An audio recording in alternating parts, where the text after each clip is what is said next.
Hello YouTubers, this is the noobifier. On the 23rd of December, we were given the roadmap cards that extend into 3.13. Let's take a look. This shouldn't take much more than 3 minutes and 10 seconds. We should start by confirming that patch 3.12 is listed as released as of the 17th of December 2020. Let's now take a look at the next patch, Q1 2021, which is 3.13. Within locations, we have Refinery Deck non-commercial overlays, which builds upon the newly released Refinery Decks. I do have a tour listed up for you right now if you'd like to see them. This card speaks about the work that will add variation to the player entry areas, offering better immersion that is more tailored to the location's unique needs. There's a card that lists continuing polish passes throughout the Stanton system, adding to the work that was done in 3.12, updating the base textures for the surfaces. There's a card that lists a polish pass for the asteroids used throughout the system that also uses this updated texture modeling tech. And there's a final card in locations about the planned work to add further variations to the entrances found at the caves throughout the system. This one is cool because rather than being able to simply walk into all the caves, this work will result in some only being able to be accessible by ship. There are 9 entries within gameplay. Force reactions were added in 3.12, and this will get further work to consider inertia whether you're a pilot or a passenger.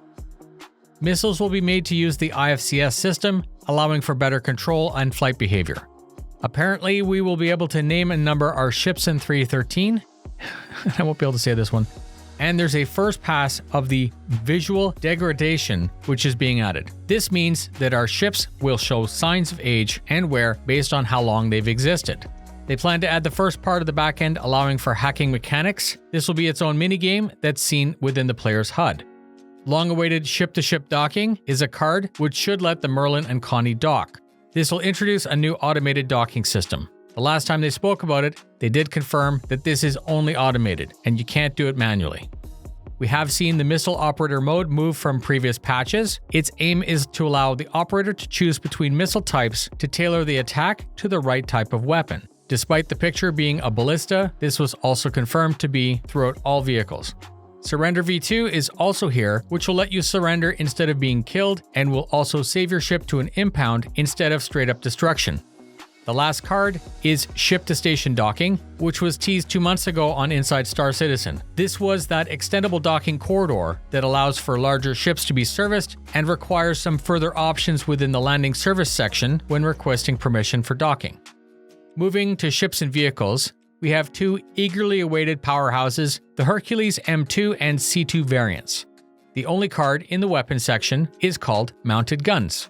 Based on the description, the player will be able to take and use mounted weapons from vehicles. I'm going to try to get more information about this because I'd like to know about the size limits, but I think it makes sense that this would be limited to size 1 mounted weapons, and it's actually an interesting card with some pretty big gameplay implications.